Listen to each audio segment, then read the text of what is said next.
Bonjour à tous, bienvenue à notre webinaire avec ADI. On attend encore que tout le monde se connecte. On ne pourra pas vous entendre, donc n'hésitez pas à poser par contre vos questions via la section questions et réponses de Zoom. Et on y répondra soit directement au cours de la présentation, mais sans doute plutôt à la fin. Ça permettra de tout vous présenter et sans doute de répondre directement aux questions au cours de la présentation. Donc voilà, utilisez le chat ou la partie questions-réponses pour nous solliciter et n'hésitez pas d'ailleurs à nous poser des questions. On tâchera de répondre à ces questions. Donc on va entendre juste une petite minute qu'il y ait un peu plus de monde qui se connecte. Et encore merci de nous avoir rejoints sur ce webinaire.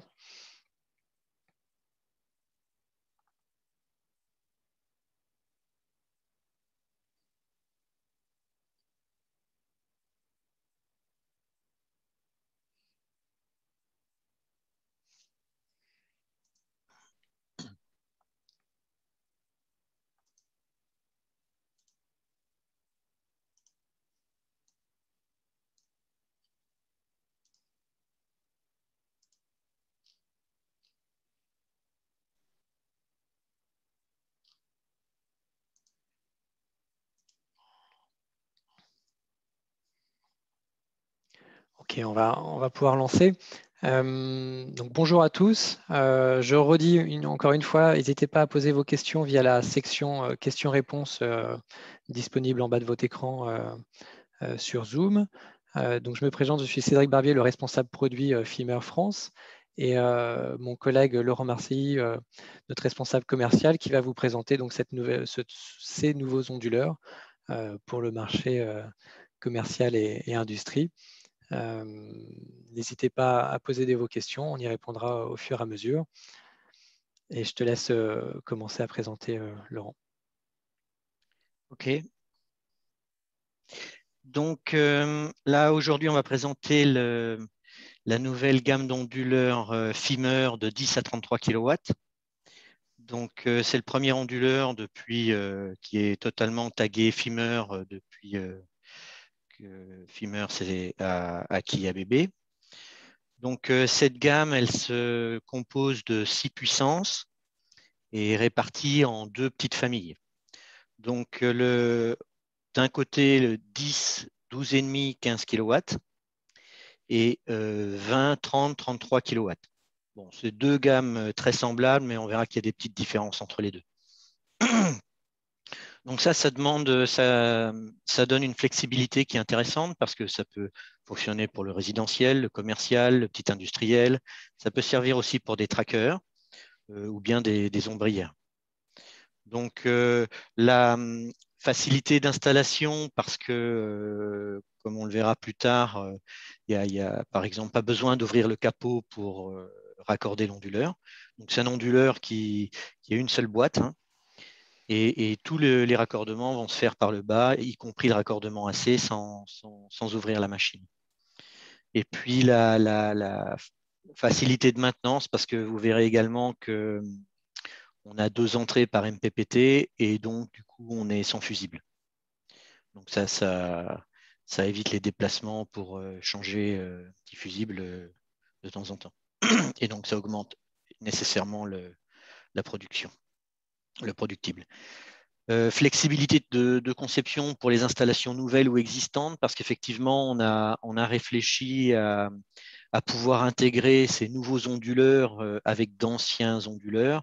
Dans le cas où vous avez par exemple trois trios 27.6, vous pourrez très bien remplacer un des trois par un PVS 30. Et en termes de communication, ça va fonctionner. Nouvelle technologie, parce qu'on verra également que on a essayé de prendre en compte les nouveaux modules qui arrivent, qui sortent beaucoup plus de puissance et qui peuvent être compliqués à calpiner. Pour la gamme 20, 30, 33, on a déséquilibré les MPPT en puissance pour pouvoir faire des calpinages plus adaptés, notamment pour les modules bifaciaux. Mise en service rapide, parce que tout se fait par l'application. On se connecte avec soit un téléphone, soit une tablette. Pas besoin d'ouvrir la machine. Et puis derrière, on a tout ce qui est application pour pouvoir mettre en service, par exemple, 5 onduleurs en même temps. Si vous avez 5 onduleurs sur une installation, vous ne ferez pas 5 mises en service, vous en ferez une seule, par exemple. Voilà. Donc voilà à quoi ça ressemble. Sur la gauche, donc là, on reconnaît la famille 10, 12,5, 15, puisqu'on voit qu'il y a 4 entrées de MPPT. Ça, c'est la connexion AC. Et puis ça, c'est tout ce qui est pilotage onduleur et communication. Là, on voit la famille 20-33. C'est sous forme de capot où on vient connecter les câbles. Donc ça, pour l'AC. Là, tout ce qui est Ethernet et pilotage à distance. Et puis là, on voit les 8 entrées par connecteur MC4, enfin Stobli MC4. Et l'interrupteur sectionneur à gauche de la machine. Donc tout ça vient s'intégrer dans la gamme ABB Fimmer. Donc maintenant, la gamme Fimmer, comme vous avez pu le deviner, c'est la gamme PVS. Donc on a encore la gamme résidentielle Uno DM là, qui est toute nouvelle. Hein. Je profite pour rappeler que les onduleurs sont garantis 10 ans de base. Le React 2 qui est un produit à part avec batterie. Et puis ensuite, toute la gamme PVS. Donc là, on passe en triphasé. 10, 12, 15, 20, 30, 33, dont on va parler aujourd'hui, et donc qui vient s'ajouter aux 50, 100, 175. Bon, les onduleurs centraux, c'est un autre sujet. Mais ce qu'il faut savoir, c'est que dans la gamme PVS, la plateforme digitale, c'est la même. Et donc, tous ces onduleurs peuvent communiquer ensemble, mis en service ensemble, etc., sans souci. Tout est compatible. Donc, on parlait des modules bifaciaux pour la gamme 20, 30, 33. Donc des constructeurs maintenant font des modules en disant qu'effectivement, on peut récupérer l'albédo derrière. Tout ça, ça peut donner de la production en plus, du courant en plus. Donc tout ça, il faut que ce soit pris en compte au niveau de la surcharge des MPPT côté onduleur, et vous allez voir, c'est ce qu'on a fait. Pas de fusible, donc ça, effectivement, en mettant seulement 2 entrées par MPPT, on se passe des fusibles. Ça fait moins de maintenance et puis moins de pertes liées à la maintenance, moins de frais engagés pour changer éventuellement des fusions fusibles intempestives. On a également travaillé sur la flexibilité. Hein. Vous pouvez remplacer les onduleurs existants en lieu et place. En termes de communication, tout est prévu pour que on puisse s'interfacer également sur les anciens datalogueurs. Nous, dans nos onduleurs, maintenant dans la gamme PVS, tous les onduleurs intègrent le datalogger. On n'avait donc plus besoin de rajouter cette petite boîte que nous-mêmes faisions auparavant, les VSN par exemple, ou que d'autres fabricants peuvent proposer. Une option détection d'arc électrique pour la sécurité. Alors ça, c'est tout nouveau. Ça permet en cas de côté d'essai, s'il y a un mauvais contact, et on peut détecter l'arc et couper l'onduleur pour éviter l'incendie. On a également une option anti-PID. Alors l'anti-PID, c'est un vieillissement accéléré des modules dans certaines conditions d'humidité ou de chaleur forte. On a trouvé un petit système pour compenser ça. Ce problème de l'anti-PID, c'est qu'au bout d'un certain temps, vous pouvez avoir une perte de production. Donc, ça peut être intéressant. L'autoconsommation, donc toute la gamme PVS a le module entre guillemets autoconsommation intégré dans son firmware. Ça veut dire quoi? Ça veut dire que vous n'avez pas besoin d'automate. Tout est prévu dans l'onduleur. Il faut simplement rajouter le compteur en vert là. Dans le cas, si vous voulez par exemple faire 0 injection, on dit 0 injection, mais vous pourriez choisir n'importe quelle autre valeur. si vous voulez faire 0 injection, dès qu'il va y avoir l'injection sur le réseau, le compteur va communiquer à un des onduleurs qui vont se parler entre eux et automatiquement, ils vont tous adapter leur puissance pour qu'il n'y ait plus d'énergie qui aille vers le réseau. Et tout ça se fait de manière native. Il y a 4 ou 5 paramètres à régler dans les onduleurs et c'est tout. Hein. Il n'y a pas de développement, pas de câblage supplémentaire, si ce n'est le compteur à raccorder. Donc le mieux, si vous pouvez, c'est en Ethernet, et puis à un onduleur, et ensuite ça se débrouille entre tous les onduleurs. Donc ça, c'est important. Et en plus, vous pouvez mettre différents types d'onduleurs. Hein. Vous pouvez les mélanger. Si vous voulez rajouter un 10 à un 50 ou un 30, enfin, vous faites ce que vous voulez. Alors, les fiches techniques. Donc, première famille, 10, 12,5, 15. Donc là, par rapport à l'ancienne famille, donc on parlait des PVI 10 et PVI 12,5. Vous voyez que la tension max DC, elle est passée à 1100 volts. 2 MPPT, 2 entrées par MPPT, donc pas de fusible. Là, on voit les différents courants correspondant aux différentes puissances. On sort évidemment du 400 volts AC. Les puissances correspondent au nom. Donc, c'est plus le trio 27.6 qui faisait 30, ou le PVI 12,5 qui faisait 14 kVA. Le PVI 10 fait 10 kVA. Le monde est bien fait, on a corrigé ça. Toutes les connexions se font par connecteur, soit côté DC en MC4, soit côté AC, un connecteur qui vous est fourni et que vous mettez sur votre câble. On a travaillé sur la masse de la machine et sur sa compacité. Évidemment, ce sont des machines qui sont faites, qui sont IP65, donc faites pour être en extérieur, et refroidissement naturel pour cette gamme-là. Si on met l'autre gamme, en termes de tension, pas de différence. La plage de 200 à 1000 volts est quand même assez large par rapport aux anciennes versions. Vous pourrez regarder, c'est quand même appréciable. 4 MPPT et 2 entrées par MPPT, donc toujours pas de fusible. Et c'est là où ça a été travaillé pour prendre en compte les modules bifaciaux. Vous voyez qu'on a sur les 4 MPPT, il y en a 2 à 22 ampères et 2 à 26 ampères. Vous verrez comment on peut utiliser cette fonctionnalité-là. Ça permet de mieux équilibrer dans le cas où on a des modules qui sortent beaucoup plus de puissance. 400 volts AC. Sur cette famille-là, vous avez 10% de puissance de réserve en dessous de 30 degrés extérieur. 30 degrés extérieur, c'est quand même pas tous les jours. Et puis quand il fait plus que 30 à l'extérieur, en général, les panneaux crachent un peu moins.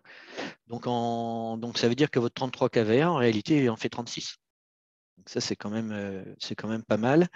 Connecteur MC4, le mini boîtier AC que je vous ai montré sur les photos, 48 kg, toujours très compact. Et là, en revanche, on est en ventilation forcée pour gagner en masse et en volume sur la partie échangeur radiateur. Donc ça, c'est vraiment tout nouveau. Chez nous, à l'origine, toutes les machines jusqu'au 30 étaient en ventilation naturelle. Voilà un petit peu plus le détail du raccordement, enfin, la face inférieure de l'onduleur. Donc là, on retrouve bien nos 4 entrées MC4, le raccordement de l'AC, et puis la partie contrôle et communication. Là, c'est la même chose, sauf qu'il faut deviner ici une espèce de connecteur allongé, là, comme un mini boîtier, on va dire un mini boîtier, dans lequel on peut passer le câble de puissance AC, ça c'est l'AC. Là, on voit l'Ethernet. Digital Input, c'est en fait c'est ce qui permet de commander l'onduleur à distance. Hein. C'est par exemple pour câbler typiquement un arrêt d'urgence. Voilà. Et puis là, on voit bien nos 4 MPPT avec les 8 entrées.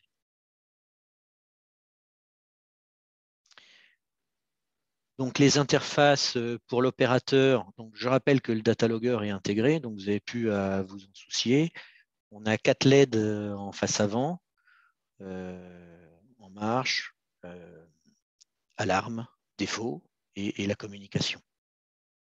Un écran optionnel. Alors ça, quand on ne met pas d'écran, les gens nous disent « Oh ben non, c'est vraiment dommage, il faut garder l'écran ». L'avenir nous dira si les gens prendront, maintenant qu'il est optionnel, s'ils le prendront ou non.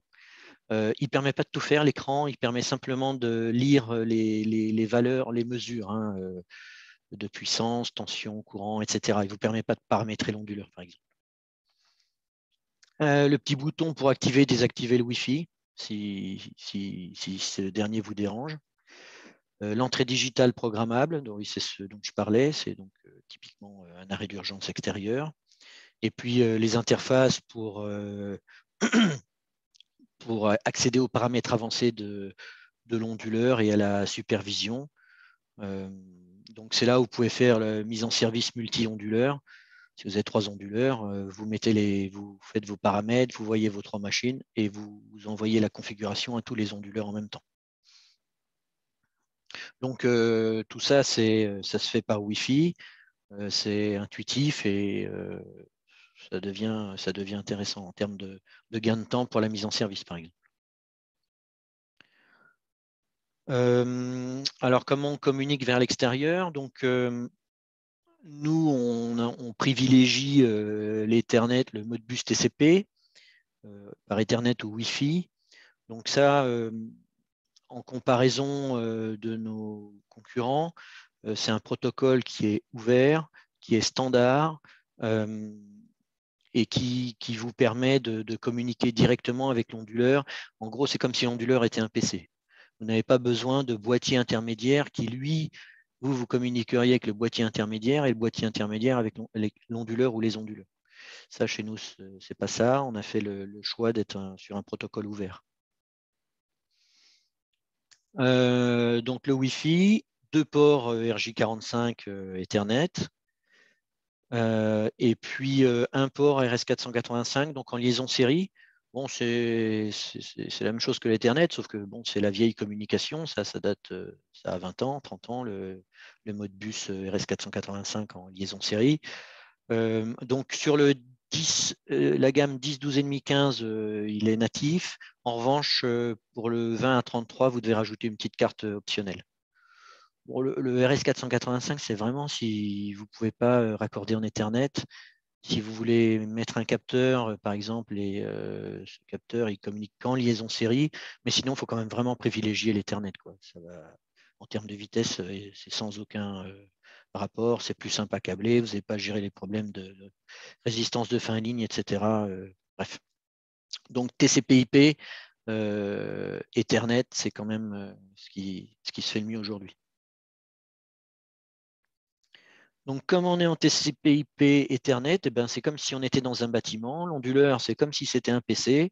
Et donc, votre routeur, eh ben, c'est un routeur du commerce. Vous mettez le routeur qui vous convient. Et dès que le routeur est connecté à Ethernet et l'onduleur au routeur, les données vont partir automatiquement sur notre portail Aurora Vision, qui est gratuit, je rappelle, et qui est gratuit à vie pour l'instant. Vous pouvez voir tout ce qui est production sur vos téléphones ou tablettes. On sait également envoyer des données sur une supervision tierce. Donc Aurora Vision, c'est un truc qui est gratuit, il faut le faire. Certains connaissent sans doute. J'en profite pour glisser qu'il va y avoir une nouvelle version bientôt toute renouvelée. Donc, c'est quand même intéressant. Vous n'avez pas besoin de boîtier tiers ici, de data logger, et vous n'avez pas besoin d'abonnement. Et l'accès à Aurora Vision est gratuit. C'est quand même pas négligeable. Alors, les modules bifaciaux. Donc, on a pris, je ne vais pas aller trop dans le détail des calculs, hein, vous pourrez le retrouver. Bon, ce qu'il faut noter, c'est que ça, c'est la fiche technique du fabricant de modules. On a un courant de 12 ampères et demi un courant MPP, de 13 ampères en ICC. Donc vous voyez qu'on est au-delà des courants classiques. Et là, avec les anciennes versions, on était un peu ennuyé parce que on a du mal à charger complètement l'onduleur. Donc, en fait, vous voyez que là, vous avez les 4 MPPT.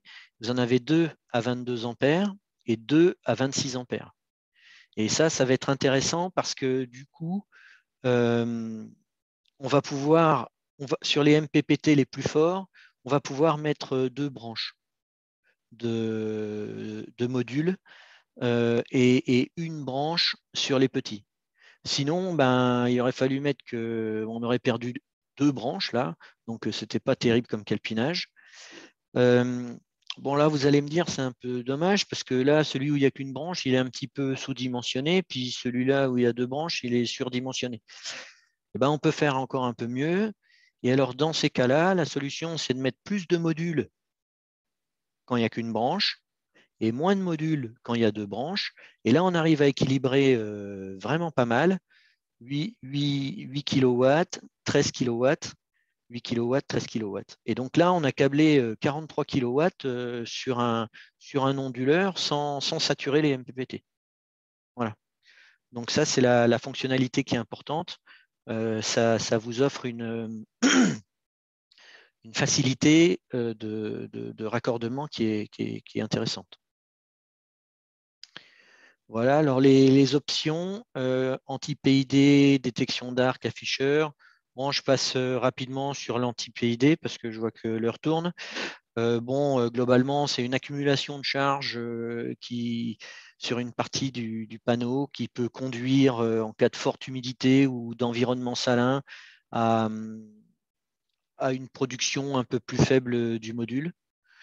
Donc, l'idée qui a été trouvée pour essayer de dissiper ces charges qui se sont accumulées, bah là, la journée, vous produisez normalement. Et là, la nuit, ce qu'on va faire, donc là, vous avez le plus, là, vous avez le moins. Ça, c'est vos branches panneaux. Et alors, la nuit, ce qu'on va faire, l'onduleur, il est déconnecté du réseau, hein. On va mettre un petit générateur de tension à l'envers. Donc, le plus, il va cracher sur le moins pour remettre les électrons qui s'étaient déplacés à leur place. Hein, c'est pour, en fait, on inverse le phénomène qui s'est passé dans la journée, on vient le récupérer la nuit en polarisant à l'inverse. Voilà. Bon, c'est un petit truc. Donc, il s'agit à noter qu'il ne s'agit pas d'une mise à la terre des modules, hein, rien à voir. C'est juste une petite astuce là qui permet de remettre les panneaux en bonne santé, on va dire. L'arc électrique, bon, ben, on est côté DC, on sait détecter qu'il y a un arc. Donc, dans ces cas-là, eh ben, on vient déconnecter l'onduleur du réseau. Et puis, du coup, ben, ça va couper le courant et éviter un éventuel incendie. Un échauffement, puis ensuite un incendie. L'afficheur, donc, à voir si vraiment maintenant, je pense que tout le monde a l'habitude d'avoir des téléphones, est-ce qu'il y a besoin de l'afficheur? Bon, c'est une question personnelle. Vous voyez les différentes informations que vous pouvez avoir. Donc, deux dernières slides pour faire la synthèse de chaque famille. Bon, solution flexible parce qu'effectivement, vous avez un certain nombre de puissances à votre disposition. Un boîtier que vous n'avez pas besoin d'ouvrir. Donc des onduleurs par rapport à la concurrence très compact et plutôt léger, encombrement limité. 2 MPPT indépendants, pas de fusible, la tension maximum de 1100 volts. À noter que vous avez le monitoring des courants de chaque branche. Alors ça, je ne pense pas que que chaque constructeur le fasse. Donc, quand vous avez 4 strings, vous verrez bien 4 courants pour la première famille. Système de communication, j'en ai parlé. Le data logger est intégré. Vous pouvez avoir un afficheur et puis une capacité de surcharge côté DC qui est quand même pas négligeable. On parle de 145%. Tout se met en service par Wi-Fi et par téléphone ou tablette. Et puis l'installation et la maintenance. Pas besoin d'ouvrir la machine et pas besoin de changer des fusibles puisqu'il n'y en a pas. Sur l'eau de gamme de puissance, ben c'est toujours pareil, c'est la même chose. Vous avez 3 puissances, densité de puissance encore plus importante, 4 MPPT, pas de fusible, tension DC 1100 volts, 10% de puissance supplémentaire en dessous de 30 degrés.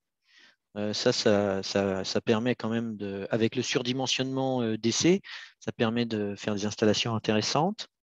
Le monitoring des courants d'entrée, donc là vous aurez 8 courants si vous avez 8 strings. Le data logger qui est intégré, pas besoin d'avoir un boîtier intermédiaire. L'afficheur.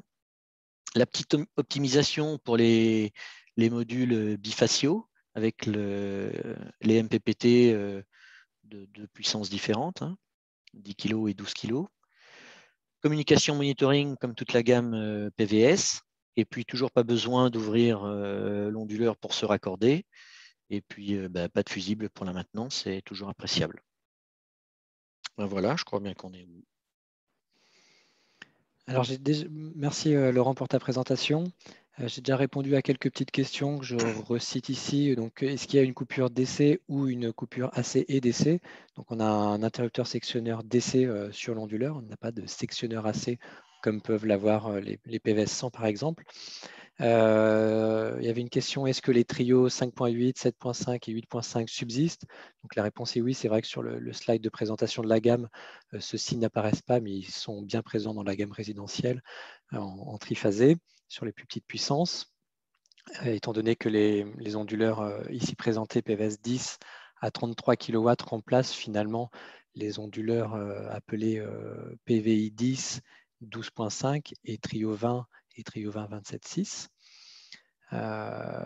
Est-ce que ces onduleurs sont déjà disponibles sous l'outil dimensionnement String Sizer? Donc oui, ils le sont. J'ai remis dans la discussion le lien vers String Sizer, qui est notre outil en ligne de dimensionnement des onduleurs. Donc vous pouvez rentrer les panneaux et ensuite ça va vous sortir en fonction de l'onduleur choisi plusieurs suggestions de répartition des entrées sur chaque onduleur. Alors, on a des nouvelles questions qui arrivent. Bridage de puissance possible. Est-ce que les optimiseurs sont fournis ou disponibles? Alors, bridage de puissance possible. Donc oui, on peut brider la puissance des onduleurs. Donc c'est entre guillemets un bridage statique. Donc on peut dire que je limite la puissance de l'onduleur un onduleur par exemple de 30 kW pour une raison X ou Y par rapport à ma demande de raccordement, je ne peux raccorder que 25 kW. À ce moment-là, je suis capable de brider mon onduleur à 25 kW. Deuxième possibilité, ça c'est plus dans le cas de l'autoconsommation. Ce qu'on verra d'ailleurs, on a une présentation dédiée sur l'autoconsommation à midi. N'hésitez pas à vous inscrire encore et à regarder ce webinaire. Donc, ce qu'on a sur toute cette gamme, c'est un bridage dynamique en puissance des onduleurs. Donc, si jamais j'ai plusieurs onduleurs et que je veux ne pas dépasser une certaine puissance en injection réseau ou ne pas exporter du tout d'énergie sur le réseau, je peux brider de manière dynamique mes onduleurs. Donc, avec votre application, vous rentrez les paramètres de bridage et les onduleurs, s'il est tout seul, il va se brider tout seul. S'ils sont plusieurs, ils vont se répartir la consigne et se répartir la charge pour ne pas dépasser une certaine puissance. Sur la question des optimiseurs, sont fournis ou disponibles. Donc là, on est sur des onduleurs string entre guillemets dits centralisés. Donc c'est des onduleurs qui n'ont pas d'optimiseur. On n'est pas sur du micro-onduleur. Néanmoins, ces onduleurs sont compatibles avec des optimiseurs comme Taigo, entre autres, qui sont disponibles sur le marché.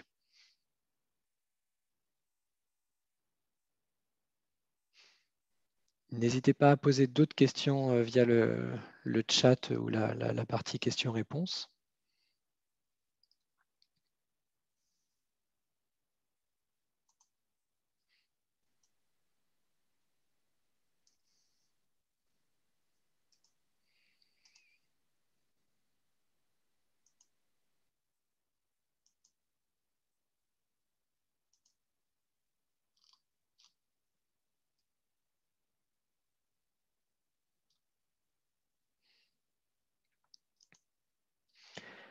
Bonjour, pouvez-vous proposer des onduleurs backup? Alors, la gamme ici présentée ne sont pas des onduleurs de secours, entre guillemets. Pour les onduleurs dits backup, on a l'onduleur résidentiel React 2, qui est un onduleur avec stockage, hein, pour être un onduleur de backup, sous réserve que le terme de backup soit dans ce sens-là. Sinon, n'hésitez pas à préciser la question. Mais dans ce cas-là, on a l'onduleur React 2, qui est un onduleur monophasé de 130 volts, en puissance solaire de 3,6 à 5 kW et en puissance batterie de 4 kWh. Et on peut mettre 3 racks de batterie, donc finalement aller jusqu'à 12 kWh. Et cet onduleur, il est capable de fonctionner en backup, donc hors réseau, sous réserve bien entendu d'avoir tout un circuit dédié, hein, pour alimenter, pour s'assurer qu'on ne dépasse pas une certaine puissance, parce que la puissance du React 2 en mode backup est de 3 kW. Donc, c'est-à-dire que je peux produire mon énergie, la stocker de manière naturelle et envoyer l'excédent au réseau. Par contre, si je perds le réseau et que je veux pouvoir être autonome avec mon onduleur et ma batterie, à ce moment-là, il faut que mon installation électrique ne dépasse pas 3 kW de consommation maximum. Donc ça, c'est possible. Une idée sur le ratio... Il est là, le React 2. Voilà, le React 2, on le Là, voit c'est la ici. partie onduleur, et ça, c'est la partie batterie. Et on peut aller jusqu'à 3 batteries comme ça.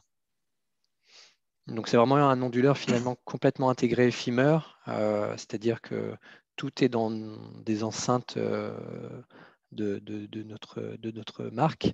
Donc on a une enceinte pour l'onduleur solaire hybride et une enceinte pour chaque batterie, qui sont des batteries, hein, bien entendu de grand renom, en l'occurrence Samsung SDI, mais qui sont enveloppées donc, dans une enceinte FEMER, donc de notre package. Donc c'est vraiment une solution package clé en main FEMER.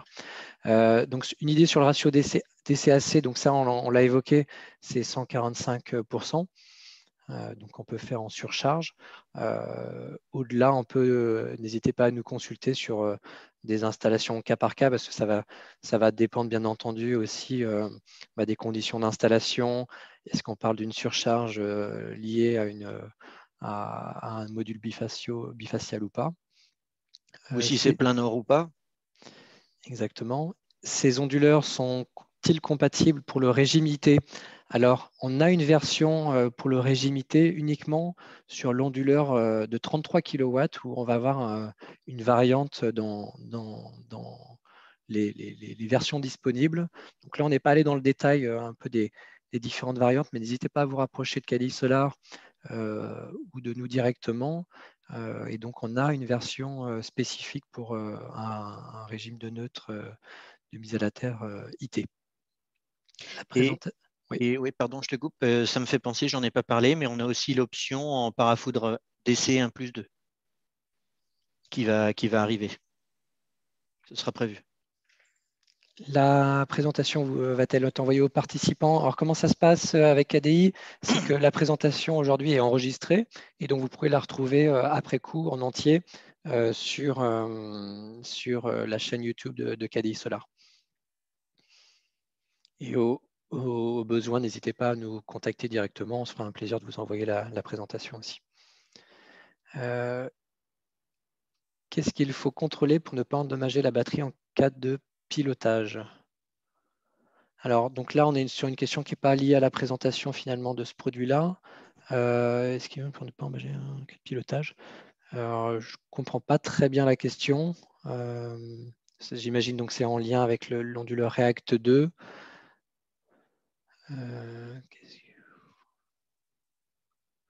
J'ai envie de dire, il n'y a pas grand-chose à contrôler pour la batterie. Elle est gérée par l'onduleur. Et donc, sur le cas du React 2, donc, Tout ce qui est profondeur de décharge, tout ça, c'est paramétrable et géré par l'onduleur, puisque la batterie et l'onduleur sont, même si c'est évolutif, la batterie est contrôlée par l'onduleur. C'est tout l'intérêt d'avoir une solution packagée de FEMER finalement tout en un. OK. Peut-on encore installer des Trio 20 où toute commande 27.6 va être remplacée par un PVS30? Alors, on est en phase de lancement sur cette nouvelle gamme. Donc, c'est-à-dire qu'aujourd'hui, toutes les versions ne sont pas encore disponibles, c'est-à-dire en termes de sous-variantes dans cette gamme de puissance. Donc, bien sûr, il y a toute une période de transition pour plusieurs raisons.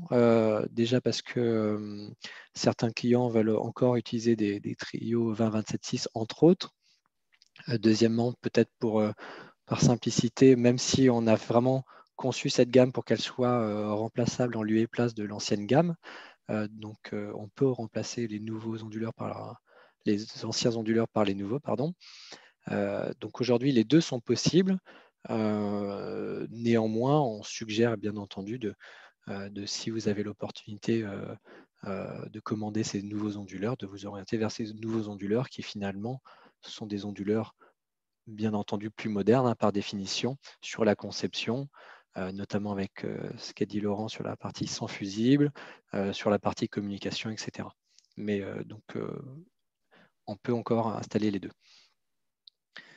Dans le cas de zone d'ombrage, est-ce qu'il y a une protection? Il n'y a pas vraiment besoin de protection en cas de zone d'ombrage qu'on a sur ces nouveaux onduleurs. Et comme sur toute la gamme de nos onduleurs d'ailleurs, on a un scan de MPPT intelligent qui permet, et ça c'est vraiment important dans nos technologies, c'est de pouvoir vraiment scanner les différents points de MPPT et en cas d'ombrage, en fait, on va pouvoir se positionner malgré tout sur le maximum de puissance. Donc ça fait partie vraiment des technologies, des différents algorithmes de MPPT. Donc, il n'y a pas de protection particulière en cas de zone d'ombrage. Si Au telle est la contraire, oui. question. Et puis, comment elle s'appelle la fonctionnalité, Cédric?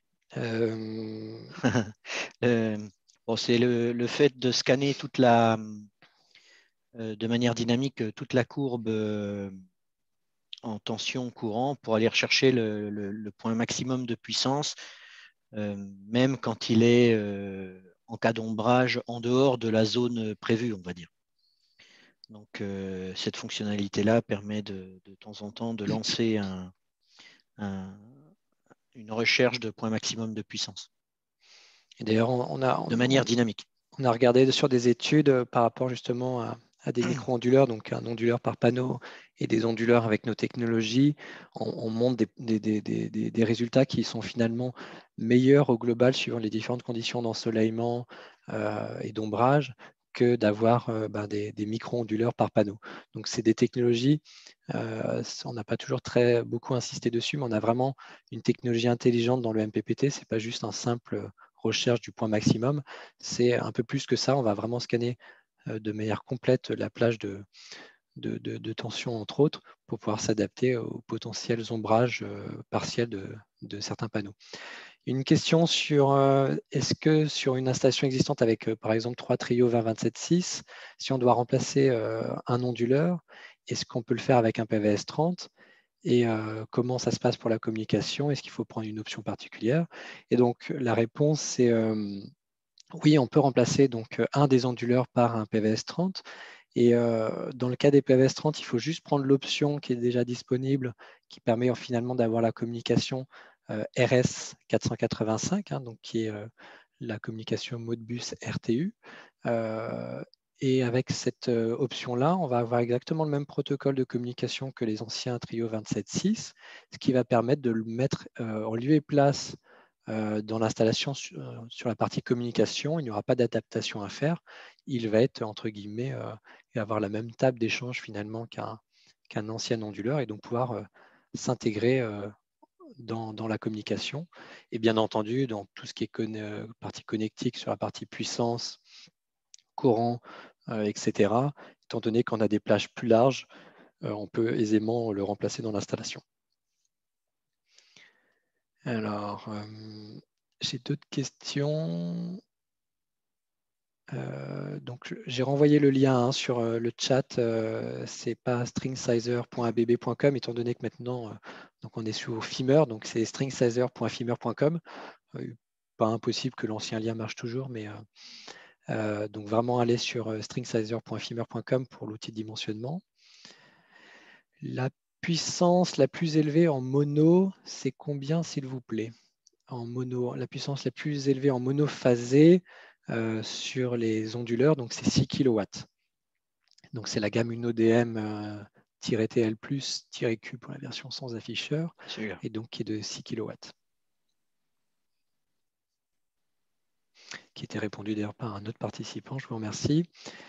Donc le PVS 30 est compatible avec la VSN 700.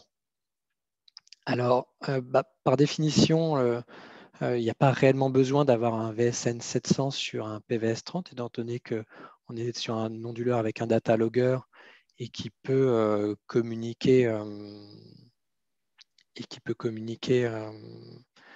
en sunspec, etc. Je complète en cas de remplacement d'un trio 27.6. Et donc dans ce cas-là, oui, si on met l'option RS485. Sachant que le VSN 700, finalement, il avait pour objectif, effectivement, entre autres, de standardiser la communication pour la rendre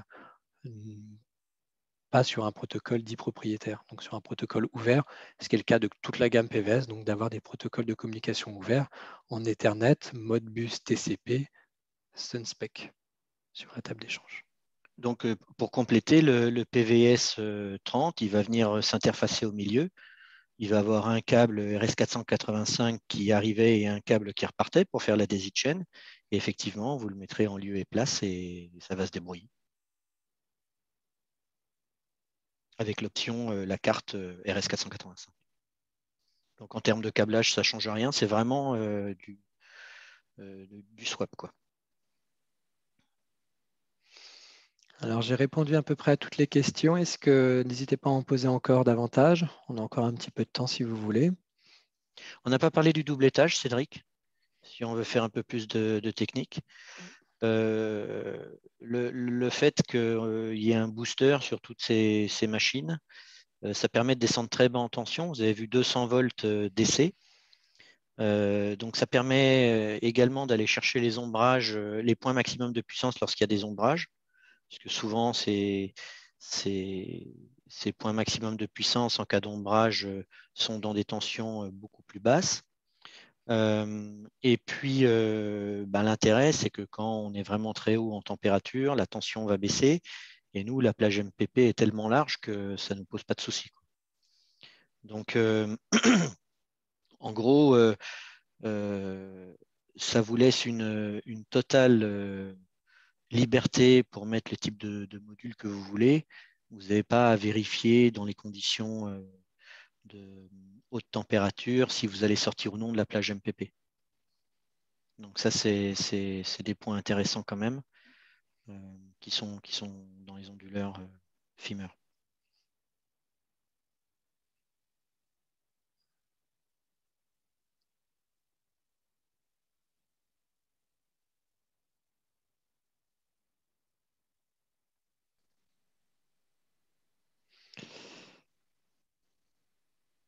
À quoi correspondent les versions SX et SY? Alors, tu veux répondre, Laurent? SY, en fait, donc SX, c'est la version qu'on utilisera dans tous les cas. Et SY, c'est la version justement où on va avoir un parafoudre type 1+2 côté DC et un parafoudre type 2 côté AC. Dans la version SX, il y aura un parafoudre type 2 côté DC et type 2 côté AC aussi, quoi. Donc cette version SY, elle est employée dans certains pays, par exemple comme la Suisse où c'est obligatoire, ce parafoudre type 1+2. Elle va être utilisée dans certaines zones montagneuses où l'indice chéronique, donc qui mesure les impacts de foudre, est assez élevé. Dans ces cas-là, on est obligé de mettre du parafoudre 1+2. Ou bien si on a un paratonnerre, s'il y a un paratonnerre sur un bâtiment, vous êtes obligé d'avoir un parafoudre type 1+2. Donc vous avez deux solutions. C'est soit rajouter une boîte avec un parafoudre de ce type-là, bon, ça coûte cher.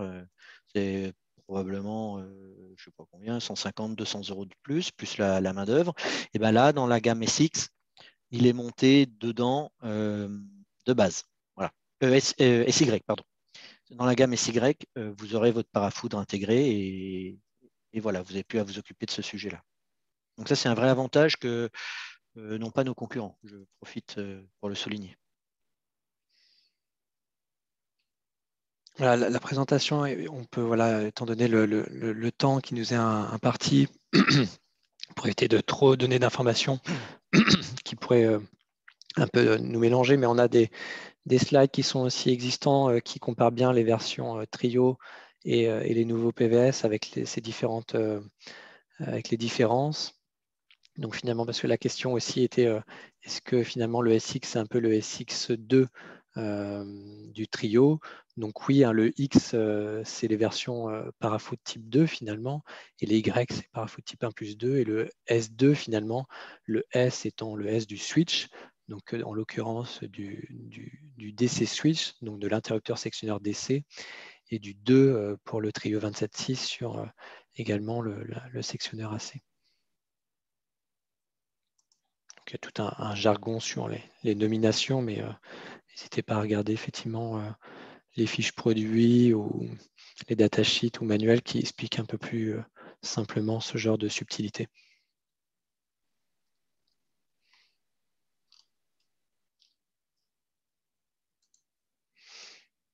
On arrive au fin du temps imparti.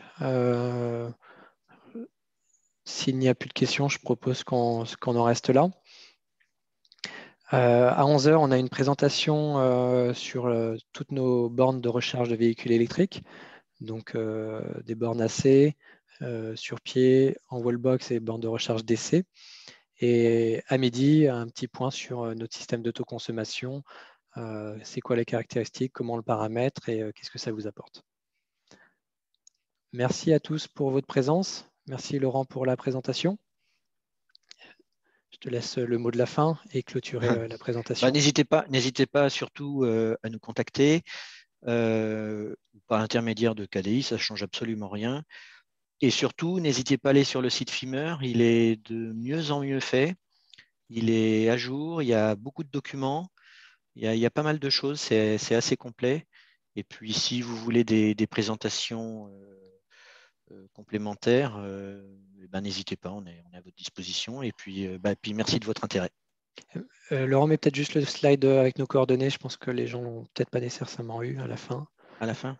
Ouais, comme ça, vu que j'ai dit qu'on pouvait aussi nous contacter si besoin, comme ça, vous pourrez les noter rapidement avant qu'on clôture le webinaire.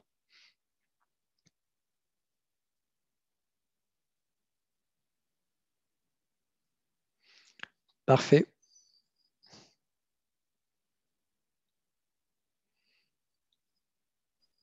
Encore merci à tous. Laurent, tu dois pouvoir clôturer le webinaire avec un bouton. Merci à tous. Au revoir. Au revoir.